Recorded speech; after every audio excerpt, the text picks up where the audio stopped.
Buenas tardes amigos de Monte Ecuador, estamos aquí en la Universidad Central del Ecuador, en la Facultad de Ciencias Agrícolas para conversar con el doctor Enrique Cabanilla, quien es el director de la Escuela y la Carrera de Turismo. En este espacio queremos conversar con él desde el punto de vista académico sobre seguridad turística y vámonos entrando un poco hacia el montañismo. Enrique, buenas tardes y gracias por recibirnos en este espacio. Un saludo para toda la comunidad de Monte Ecuador que te está escuchando y viendo. Bienvenido, muchas gracias por la invitación. Qué gusto poder conversar de este tema que creo crucial para el turismo en Ecuador. Enrique, vamos centrándonos a este tema. ¿Y qué conocemos sobre seguridad turística acá en Ecuador? ¿Qué hay? Mira, a mí me parece que el tema de la seguridad turística en Ecuador tiene una vertiente muy grande hacia el tema delictivo, ¿sí? Yo creo que mucho nosotros nos hemos basado o nos hemos como enfocado en el que el tema de la seguridad turística es evitar que a alguien le roben, que a alguien le maten, que a alguien le secuestren, etc., ¿sí? Pero me parece que el tema abarca muchas otras cosas más. De alguna experiencia que tuvimos en años pasados con un amigo y colega, el doctor Peter Tarlow, que vino al Ecuador para trabajar algunos temas, yo creo que el enfoque de turismo y de seguridad deben abarcar otros temas. Por ejemplo, Peter nos hacía una reflexión y nos decía, si tú vas, por ejemplo, a una montaña, como ahora el Everest, hablando de las cosas que ustedes hacen, y te encuentras la cantidad de basura que tiene, de los reportajes que han dado sobre el Everest, de lo que se ha visto, es un lugar seguro, ¿sí? Es un lugar que te brinda, porque la seguridad al final me parece que es una percepción del visitante, ¿sí? Entonces el tema ambiental, ¿cuánto estamos en el tema ambiental enfocándonos en eso? Un segundo punto que me parece también de la seguridad es irnos al tema de que las personas que trabajan en turismo también deben tener medidas de seguridad. En estos días, por ejemplo, en un foro se recobraba, alguien lo decía y lo decía con todo criterios, ¿cuán seguros están los guías de turismo en Ecuador? Sí, personas que trabajan mayormente freelance, que no tienen una seguridad social, ¿sí? Que en caso de un accidente, por ejemplo, un guía de montaña, tal vez que tenga que gastarse su ahorro o contratar un seguro privado para tener. Entonces, ahí tenemos otro tema sobre el cual no hemos explorado. Otro tema de seguridad, aparte de esto, es el proceso que tenemos para tratar de prevenir más que ser reactivos, ¿sí? Por ejemplo, en estos días hay un par de personas que se perdieron en un páramo muy cerca de la UCI, ya sacaron alerta, pero, y sobre lo que hemos tenido en montañas, ¿no? Porque sigo mucho el tema de montañas y de gente perdida en el Pichincha, entonces, decimos, ¿qué sistema de prevención tenemos para que esos accidentes no pasen? ¿Sí? O sea, ¿cuánto estamos haciendo como sociedad y como país y como ministerio los temas para que este proceso de seguridad? Entonces, más bien somos muy reactivos, ¿no? El reactivo es este proceso de pasó. Se pierde alguien, claro, rescatamos. Tanto así que casi es que decimos y equiparamos como muy falsamente el tema de decir seguridad es llamar al 911. No, o sea, eso más bien para mí es que falló todo sistema de seguridad que deberíamos haber tenido y que por este acontecimiento tuvimos que llamar al 911 para ver cómo lo resuelven, ¿sí? Ahí entonces yo creo que entramos en otro aspecto, entonces es verle de la gente que trabaja en turismo qué seguridad tiene, del ambiente qué seguridad tiene, de un proceso de prevención, también de un proceso delincuencial, y yo le aumentaría un último que es además cuán preparados estamos nosotros para atender a las víctimas, ¿sí? Fiscalía en estos tiempos como que un poco agilizó el tema y ahora puedes hacer tu denuncia por internet y todo, ¿no? Pero a mí sí me da mucha pena, oía recientemente que alguien lo decía, pues lo va a denunciar, pero el hecho que se resuelva va a ser casi imposible.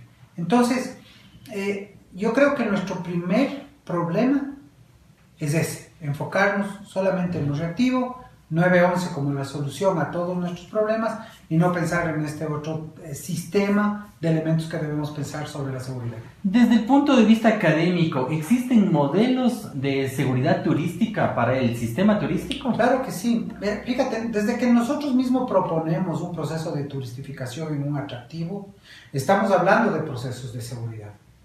¿Por qué? Es curioso ver, por ejemplo, cómo la normativa de refugios de montaña, la normativa que se tiene dice el refugio de montaña es un lugar que da las 3 comidas, etc. Cuando la realidad no es así. O sea, si hablamos de lugares inseguros en el Ecuador, un refugio de montaña es inseguro. Entonces, yo sí he conocido y he leído muchas tesis que han hecho propuestas de temas innovadores. Entonces, el tema innovador para mí es que el Cotopaxi o el Cayambe o el Chimborazo cuentan con un próximo refugio en el cual, además de tener, por ejemplo, un perfecto wifi o tener, por ejemplo, camas buenas y una buena alimentación, que tengas un espacio realmente por pagar. O sea, casi como que nos cuesta por país cobrarle al montañista por algo de buena calidad, como veo sucede en otros lugares, desaprovechando así además nuestra principal estrategia, que es la accesibilidad que tenemos a las montañas. Entonces, desde la academia hay muchas propuestas sobre este tema, ¿sí? Desde la academia hay mucha propuesta de modelos de gestión. Recuerdo que ustedes mismos, para graduarse en la maestría, nosotros hicieron este modelo de gestión del manejo de montañas, y si uno se fija, ese modelo de gestión con los indicadores apuntan todos a 2 o 3 grandes conceptos: calidad, seguridad y experiencias inolvidables. O sea, creo que estamos enfocados por ahí. Entonces, la academia hace mucho.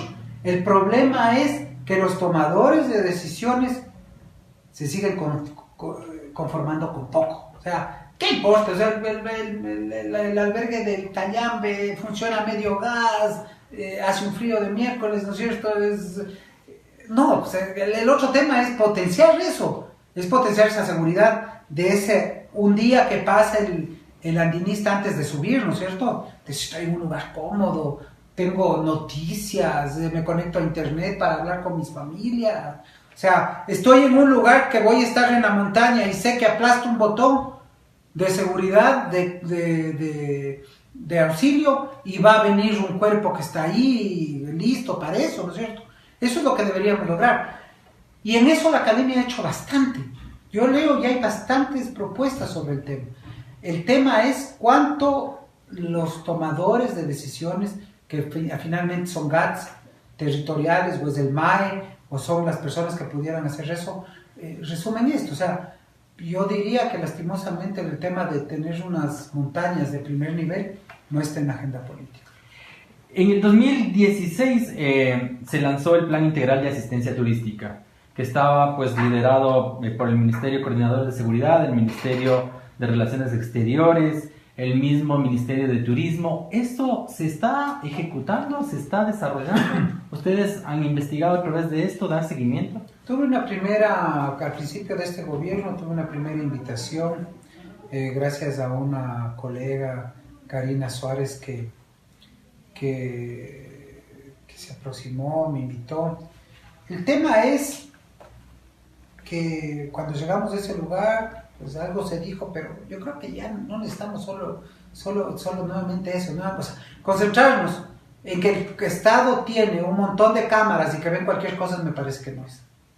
A mí me parece que debemos entrar a un plan, por ejemplo, de concientización, que todos los ecuatorianos somos responsables de la seguridad nuestra y de los otros, ¿sí? Entonces, si yo camino por una ciudad como turista, donde siento que el otro me está vigilando, que va a actuar, que va a llamar, que va a empezar a gritar, si algo me está pasando, me siento seguro.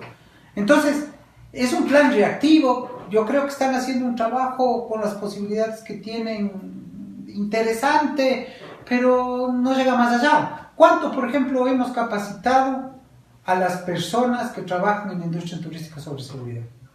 Y ahí voy a retomar un ejemplo que decía mi colega Peter Taro.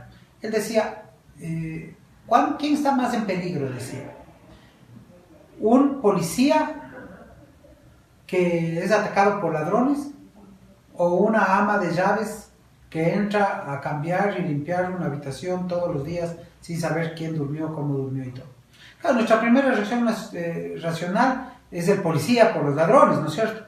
Pero él hacía una reflexión que me parece interesante. Dice, el policía está entrenado para detener a ladrones. Sabe técnicas, tácticas de cómo intervenir, etc. ¿Cuánto sabe, decía él, por ejemplo, la ama de llaves, de tener cuidado que, por ejemplo, mientras están sacando las sábanas no se encuentra con una aguja que puede estar contagiada de HIV? ¿Cuánto sabe de fluidos corporales que pueden estar en una cama y que puedan contagiarlo? O sea, de eso hemos hablado poquísimo. ¿Cuánto sabemos nosotros también de saber distinguir de un turista bueno, de un turista que también llega a ciertos lugares a hacer destrozos o a robar a otros? Entonces, me parece que por un lado hemos avanzado muchísimo, pero en esta arista todavía tenemos muchos temas pendientes.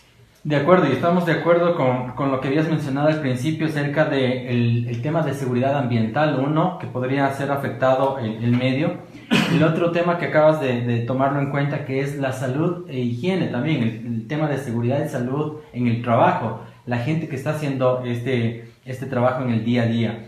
La seguridad ciudadana, ¿cómo llegar al ciudadano? Mira, yo creo que en Ecuador nos falta algunas cosas que algunos países más pequeños lo han hecho. Primero, el turismo debe salir del discurso político y debe incorporarse en la vida cotidiana. Es decir, debemos convencernos como sociedad que somos un país turístico.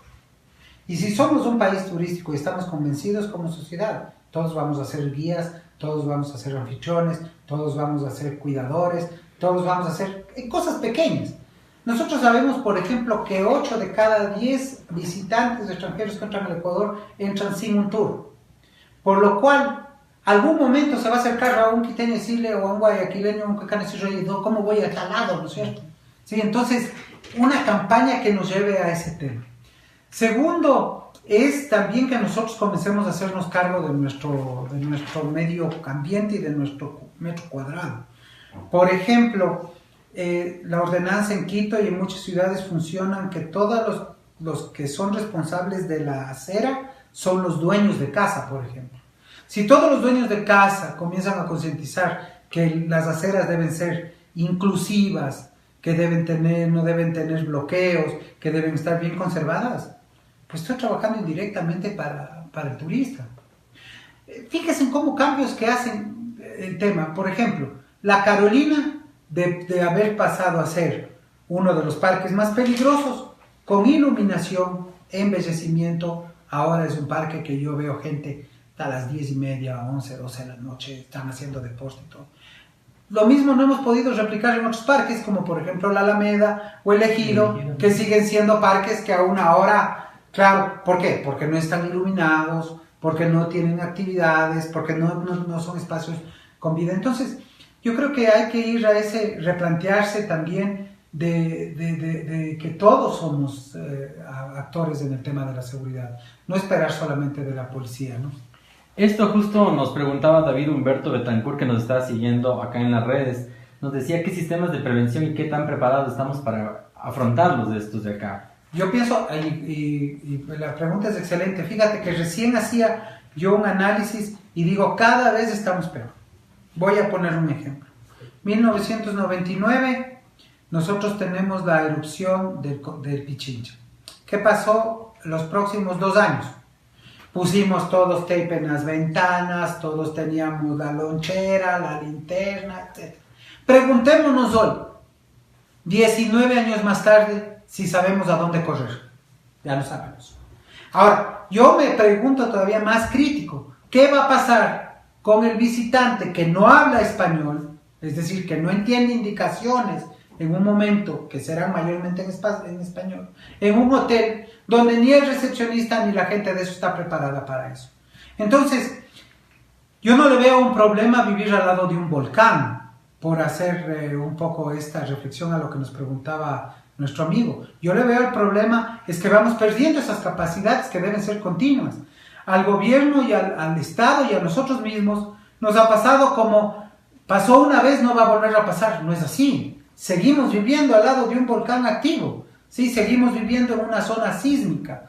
Un 16 de abril, como pasó en la playa, puede volver a pasar. ¿Qué debemos volver a hacer? Entonces, debe estar más interiorizado en la agenda pública, en campañas permanentes, en volver a hacer estos temas de ejercicios, de qué hacer en estas medidas. Y mucho más aún con las personas en turismo. ¿Qué hacemos con un hotel lleno, con turistas, ante un inminente tema como estos de un desastre? Lastimosamente no sabemos para dónde correr. Esas lecciones aprendidas, por ejemplo, que quedó por el terremoto que tuvimos en la costa ecuatoriana, tú que conoces más de cerca ese tema, ¿la gente se ha preparado, se ha levantado, ha implementado normas ya de seguridad que no se identificaron? Yo pienso que hay avances y hay otras cosas que estamos pendientes. O sea, por ejemplo, yo veo que en las ciudades como Pedernales hay temas que se van poniendo de base y dicen, a ver, no más de 3 pisos, y hay más vigilancia sobre qué se está construyendo, etc. Pero todavía estamos cometiendo otras atrocidades contra la seguridad y es más contra el recurso. O sea, si en Pedernales no entramos y tumbamos toda esa cadena de bares que están frente al mar, el proceso de volver otros atacames está más cerca de lo que pensamos. ¿Y con eso qué hacemos?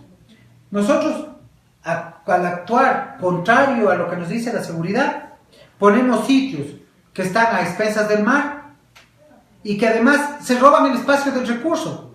Nos quedamos sin playa. O sea, mientras no definamos que un malecón no es el lugar donde más cerca vamos a estar para... Claro, el ecuatoriano quiere casi abrir la puerta y ponerle un pie en el mar, ¿no? No, decir, a ver, no, revolverles esto, es decir, hagamos, por ejemplo, malecones para la gente que camine, para la gente que esté en silla de ruedas, para la gente que no ve, para la gente que tiene discapacidades. Ese podría haber sido el cambio radical que esperábamos todos en pro de la seguridad.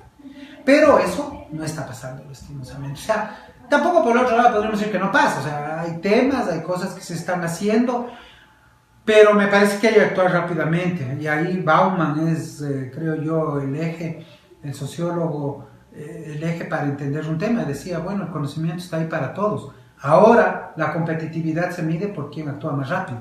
Nosotros tenemos una capacidad de reacción poca, lenta, burocrática. No es que nos falten ideas. Estamos hablando, por ejemplo, de playas de bandera azul hace 20 años. Pero esas playas de bandera azul parecen no llegar. Y parecen no llegar porque nuevamente los tomadores de decisiones, que son los políticos, no quieren decir, a ver señores, la playa es un lugar de recreación que debe ser seguro. La playa se cierra a las 6 de la tarde. Y se cierra significa, usted está en la playa, pasadas ahora le voy a poner una multa. ¿Por qué? Porque estoy cuidando de su seguridad. El tema es, si uno revisa siempre en los feriados y todo, la mayoría de problemas, gente con alcohol o con otro tema en las noches metiéndose en el agua. O sea, ¿qué sistemas de seguridad? Entonces no avanzamos, parece que no aprendemos de los temas. Y parece que además también los gobiernos tienen miedo a tomar decisiones que aparentemente irían contra la población, pero no creo que ninguna decisión que te salve la vida sea en contra tuya. O sea, al final, no creo que ninguna decisión que evites que te rompes un pie, o que evites que un niño se muera, o evites que una persona que trabaja en turismo le pase un accidente, sea en contra. Todo me parece que suma, que va a favor. Desde tu punto de vista, Enrique, y haciendo los estudios que has realizado y sigues investigando, ¿qué ciudad se encuentra como en el top que sea una más segura? Hablando desde seguridad ambiental para temas de desastres, hablando desde seguridad y salud en el trabajo, seguridad económica, seguridad en la ciudadanía. ¿Tienes tal vez aquí en Ecuador un ejemplo y afuera tal vez en el extranjero? Mira, yo veo que cada ciudad tiene su característica, ¿no? Por ejemplo, y además sus momentos. Yo pienso que, por ejemplo, Loja nos dio una cátedra a todo el Ecuador de lo que puede ser una ciudad que recicla. Sí, Funcionó, lo empujaron, funciona, perfecto.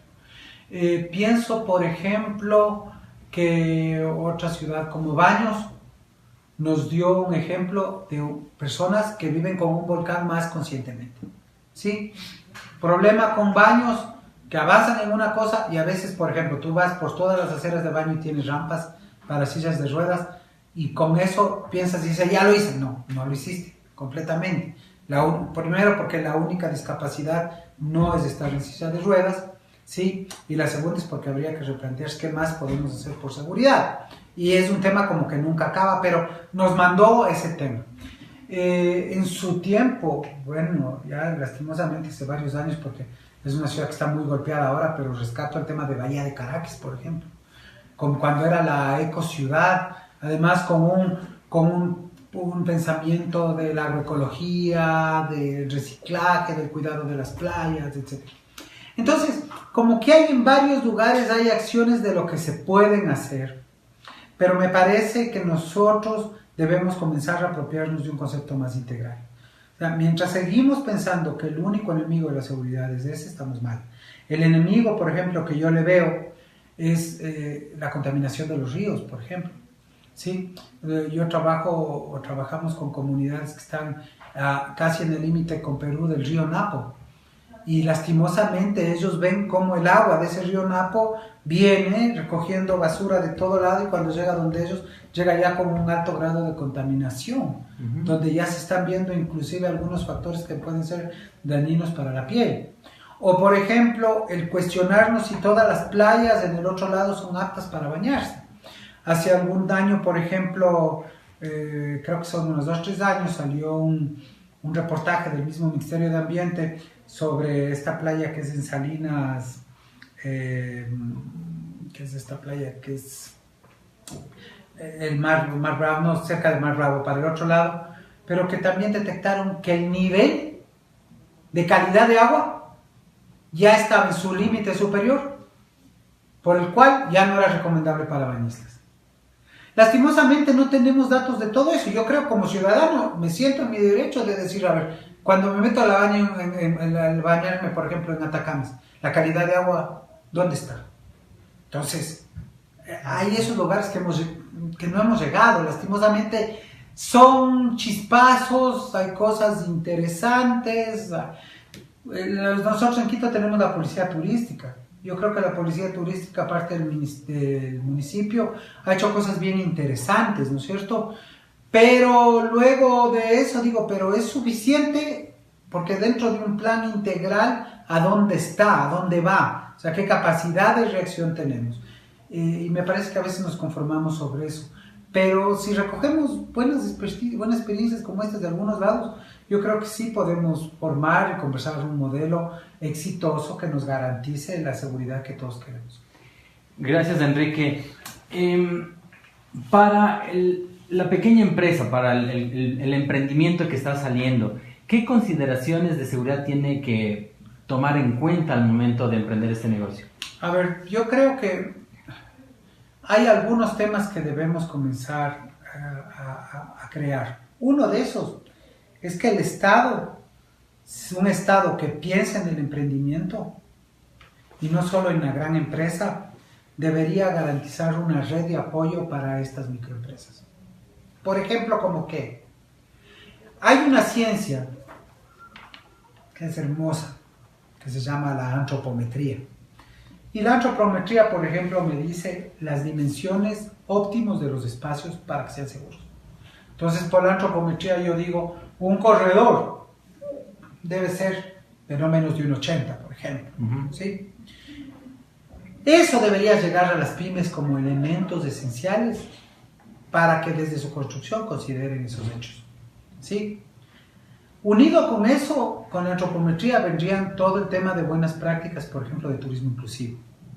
¿Qué hacer para tener habitaciones o restaurantes que son amigables para personas de silla de ruedas, ciegos, sordos o con otra discapacidad?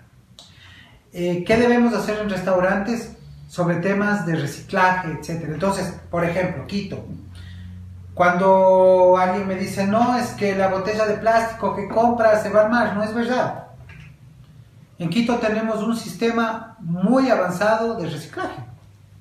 Tenemos grandes empresas que toman el plástico, por ejemplo, de los lugares, de los botaderos, y los están reciclando para hacer su reprocesamiento. El problema que tenemos ahí es cuánto conocemos de eso. ¿Y cuánto podríamos nosotros como sociedad ayudar para que ese trabajo sea más simple y para que se recicle mayor cantidad de plástico? ¿Sí? Entonces ahí yo digo, a ver, podríamos entrar en un tema de separación de desechos, por ejemplo, en las calles. ¿Cuánto somos conscientes nosotros de cuál es el proceso que debemos seguir? Eso es una clave que deberíamos tomar en cuenta, ¿no? Para eso. Entonces, por ahí yo pienso que van surgiendo estas miradas que nos pueden ir conduciendo a que armemos entre todos el espacio seguro, ¿sí? Nosotros somos responsables, por ejemplo, yo he sido visitante del boliche. Si tú vas al boliche un domingo en la tarde es un desastre. Papeles, plásticos, todo. Si vas en un miércoles, no pasa nada. Es decir, a la capacidad de uso que pasa los fines de semana del mismo visitante nacional, que no conoce que parte de la seguridad es mantener los lugares limpios, son los que dañan a ustedes. La otra cosa también es exponerse. Exponerse es como, por ejemplo, a ver, alguna vez vuelvo al caso de mi colega Peter Starlow, y él me decía, a ver, ¿quieres ser un blanco fácil? Decía, ponte un canguro, una riñonera, alguna cosa. Entonces, él decía, el andar con una riñonera o andar como un canguro es como ir con una camiseta que dice róbeme, soy estúpido, ¿no? Porque claro, tienes eso ahí, y ahí tienes tu pasaporte, la plata, la cámara, lo más importante en un solo lugar, ¿sí? Entonces, no somos conscientes también nosotros mismos de eso, ¿sí? El hecho de viajar a otro lugar no te convierte en Superman. Lo que a veces les digo yo, temas de gente que va a la playa y tiene accidentes, por ejemplo, de seguridad en la playa. El serrano que va a la playa, el quiteño que va a la playa, dice, no, pues ya estoy en el mar, aquí yo me bebo 4 jabas de cerveza y Superman, o sea, aquí no me emborracho. No, igual se va a emborrachar. E igual le va a poner en una posición de indefección. Cuando haga algo, es más posible que le ocurra un accidente. Entonces también comienza de ese tema de ir interiorizando esos temas. No es que vayamos por la vida con miedo tampoco, no creo que sea ese el tema, pero sí que vayamos con la precaución de vida. Parecería que lo último que empacamos siempre es precaución, o inhibición, ¿no es cierto? Nos sentimos, igual me pasa cuando vamos a la montaña, ¿no es cierto? Llega a la montaña y dice, no, pendejazo, chimborazo, aquí sí estás. Entonces, se bajan de un bus, un paseo familiar en el refugio del Cotopaxi, que nuestra ventaja grande es que los refugios son súper asequibles, ¿sí? Pero dice, no, y va a caminar, ¿no es cierto? Pero camina con zapatos de caucho, con la media de lana, se mete, se resbala en el suelo. Es posible que le dé hipotermia, sí, señor. O sea, tenga cuidados mínimos que le protejan de esos ambientes. Son ambientes a 5.000 metros de altura, 4.000 metros de altura. O sea, también depende muchísimo de esa educación que nosotros vayamos recibiendo. Bien, Enrique, desde la universidad, dentro de esta carrera de turismo, ¿qué estás haciendo tú como director y todo tu equipo de trabajo con estos, me decías, más o menos 600 estudiantes que tienen acá a favor de la seguridad? Bueno, nosotros los primeros que trabajamos muchísimo es en los temas de vinculación. Y en los temas de vinculación estamos desarrollando principalmente nuevos productos y nuevos destinos que cumplan con estándares de buenas prácticas y por ende de calidad, seguridad, experiencia. Por ejemplo, estamos trabajando en la zona de Cayambe, en una comunidad que se llama Cuniburo. Estamos desarrollando un proyecto de granjas agroecológicas, turísticas agroecológicas. Estas granjas, por ejemplo, ¿qué estamos haciendo? Diseñando senderos seguros. Estamos hablando de habilitar lugares para alimentación inclusivos, ¿sí? Entonces, estamos apostando en esto. Otro sitio que estamos trabajando de igual manera es, por ejemplo, con el Paso Ochoa. estamos incentivando una comunidad que trabaja también en temas de turismo, están trabajando junto con la reserva y también ya están haciendo esos temas. Por ejemplo, el tema de los guías locales que sepan de primeros auxilios, guías locales que sepan cómo manejar riesgos, crisis, etc. Desde esos lugares podemos ir incorporando. Y nuestro mejor elemento y nuestro mejor proyecto es ese, es la vinculación. También estamos trabajando en la zona de Arajuno, donde cada intersemestral, más o menos 40 personas trabajan con 4 comunidades. Nuevamente, vamos con el libro, a ver, si Sam Ham dice que esta es la manera de hacer senderos seguros, señores, construyamos senderos seguros. Y estamos trabajando mano a mano con la seguridad y con la comunidad para eso. Aparte también de los proyectos que pueden ser de titulación, ¿han existido como algún modelo exitoso este rato de algún proyecto que algún estudiante presentó acá en la Universidad Central? Bueno, la verdad es que hay algunos. Sí, nosotros tenemos algunos elementos de eso, y lo que está pasando es que ahora nosotros estamos ya desarrollando otro nivel, es decir, estamos desarrollando el nivel de que las tesis alimenten a un macro proyecto de investigación. Por ejemplo, el mayor proyecto de investigación en el que estamos trabajando en este momento es el Observatorio Turístico de la Zona 2, que son las provincias de Pichincha, Napo y Orellana, sin contar la ciudad de Quito, que es la Zona 9. Uno de los indicadores, o varios de los indicadores, miden la calidad y la satisfacción del cliente, y varios indicadores de estos son seguridad. Entonces, aquí ya hemos tenido los primeros reportes y también hemos tenido ya los primeros indicadores, y estamos trabajando con los gobiernos autónomos para indicarles qué piensa el turista de ese proceso.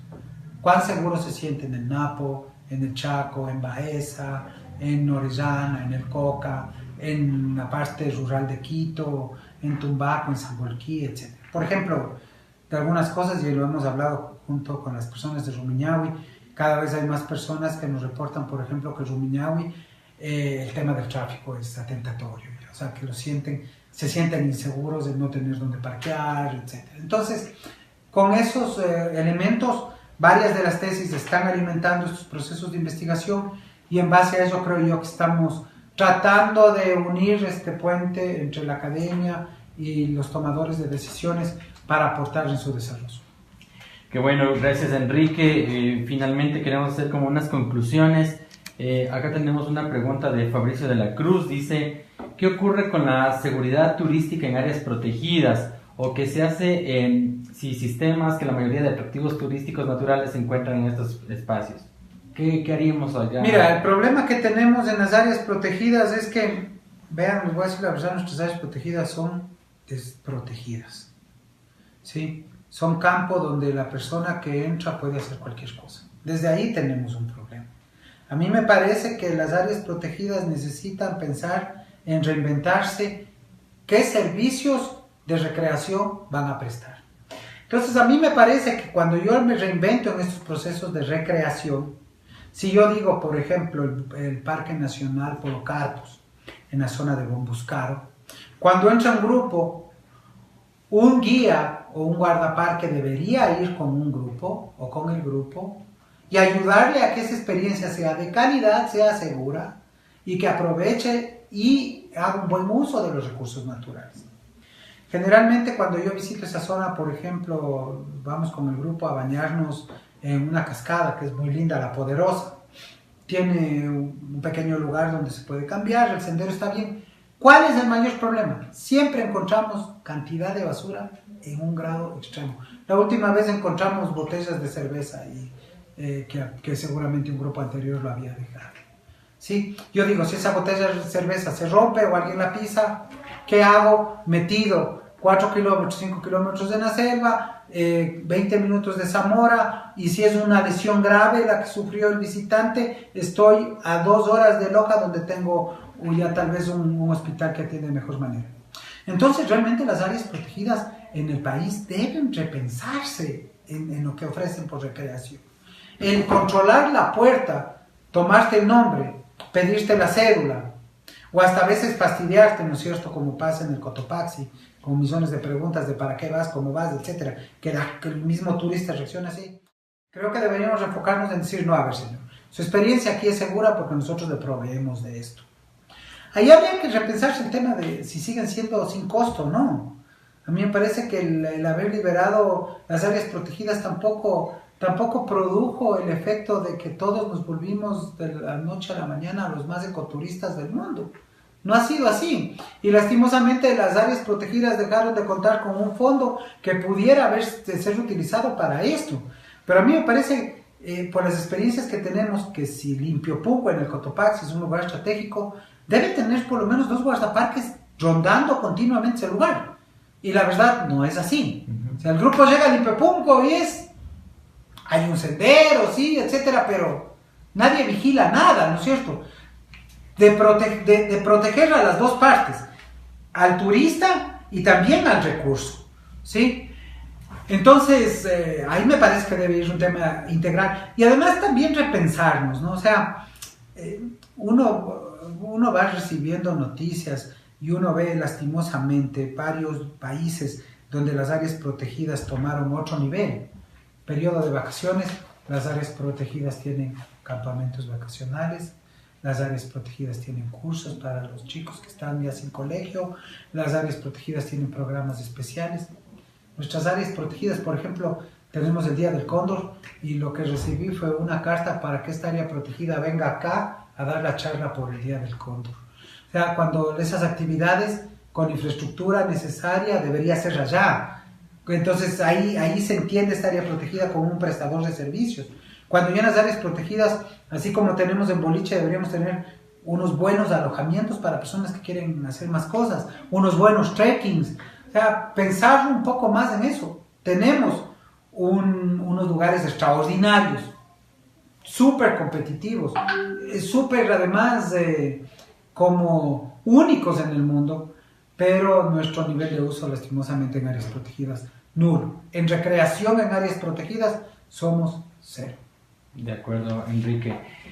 Una última pregunta para ir llegando ya a la parte final. ¿Cómo crees que deberían apoyar los medios de comunicación, así como están comunicando accidentes, gente perdida, muertos y eso? ¿También genera inseguridad o no? Completamente. Yo creo que, a ver, uno de los temas, nosotros tenemos una red a la que pertenezco, se llama Red ProTour, Red de Profesionales en Turismo, que últimamente en las redes hemos estado haciendo varias propuestas. Y una de las propuestas que se trascendentales que se le hizo desde la red fue el tema de que necesitamos un plan de medios. Un plan de conciliación del turismo con los medios. ¿A qué me refiero? Los medios necesitan informar de las tragedias que pasan, sí, pero no necesitan maximizar. O sea, debemos ser más objetivos medios de comunicación. O sea, un medio debe decir que la frontera norte tiene problemas, como lo ha tenido hace 20 años, sí. Pero cuando genera frontera norte no se puede cargar que es todo Esmeraldas, o no se puede cargar que es todo el Carchi, o que es todo Sucundíos, porque no es verdad. O sea, porque no es verdad, estamos faltando a la verdad. Es lo mismo que nos pasaba hace tiempo, o en los últimos años, cuando hubo las revueltas, por ejemplo, en el Centro Histórico de Quito, calificar que Quito está colapsado. No es verdad. ¿Sí? Debemos ser más objetivos de eso. Y la otra cosa, si tanto los medios de comunicación hablan de responsabilidad social, si tanto los medios de comunicación se ufanan que están al servicio del desarrollo, pues apuntarle al turismo es apuntarle al desarrollo.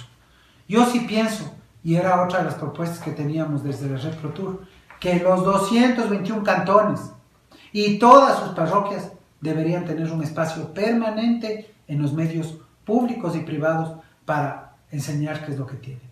¿Sí? Para dar esa exposición. Lastimosamente, nuestra oferta turística sigue concentrada en lo mismo. Fíjate, hay datos que son terribles. En el Ecuador, solo una de cada 20 empresas está en la zona rural. Y significa que en la zona rural están las montañas, en la zona rural están los ríos, y en la zona rural están los bosques, están las áreas protegidas, y solo hay una empresa de cada 20. Seguimos urbanizando el turismo al Ecuador. Pero la propaganda turística es eso. La propaganda turística lo que más pasa son ciudades, etc. Cuando no llegamos a ver allá. Entonces, a mí me parece que los medios de comunicación tienen ese tema de ver qué podemos hacer, dónde podemos fortalecer. Y la otra cosa es también si un acuerdo nacional de, a ver, vamos a dar las noticias con objetividad. lastimosamente, nosotros hemos visto que este mal manejo, esta ruptura que hay con la prensa, nos está costando muy caro. Nosotros, comparados con Perú y Colombia, me voy a poner con los dos. Somos un país que tiene tal vez el resumen de Perú y Colombia juntos. Pero Perú tiene 4,5 millones, Colombia tiene 5 millones, nosotros 1,5 millones, hace mucho tiempo no logramos subir. Nos regresan a ver con ojos de peligrosidad y todo, claro, porque vivimos en un ambiente donde los medios también de un lado al otro se dedican a desacreditarnos como sociedad, como país, como ciudad, pues que tampoco es así, ¿no? Tampoco es verdad. Que tenemos problemas, tenemos, pero debemos también comenzar a manejarlo eso con prudencia y sin ocultar en ningún momento, pero sí también dándole el mismo espacio a las malas noticias que a las buenas. De acuerdo, Enrique. Para ir terminando, ¿qué recomendaciones les darías a los turistas que vienen o no van a contratar un tour dentro de Ecuador, al mismo turista nacional? A ver, yo lo que en este momento pienso y digo es, primero uno debe revisar su código de seguridad, ¿no? O sea, pasarme como un escáner. Es como este tema que digo, si yo tomo pastillas para la hipertensión, no porque salgo a la playa voy a dejar de tomar la pastilla para la hipertensión. Lleve sus pastillas. O sea, tome un cuidado normal, el mismo que tome en el lugar donde vive. Primer tema, ¿sí? Segundo tema, sea miembro activo de que el turismo es una oportunidad para este país, ¿sí? Parece que nosotros ya debemos llegar a este punto de pasar del discurso a los hechos. Si la ciudadanía hoy está consciente y sabe que podemos hacer turismo y que podemos revolucionar la economía y los alcances que tenemos por medio del turismo, pues seamos buenos anfitriones, ¿sí? Seamos buenos anfitriones, démonos ese espacio también. Parecería que nosotros mismos nos estamos negando esta posibilidad. Y ahí nosotros creo que tenemos una deuda pendiente. Y por último, conozcan el maravilloso país que tenemos. O sea, Ecuador tiene muchas limitaciones, sí, pero en pocos kilómetros tenemos cambios preciosos, paisajes, gente amable, o sea, es una realidad hermosa que tenemos. Démosle una oportunidad a Ecuador dentro de nuestras perspectivas de viaje. Muchas gracias, Enrique. Con ese mensaje nos despedimos, amigos. Será hasta una próxima oportunidad. Saludos desde la Universidad Central del Ecuador.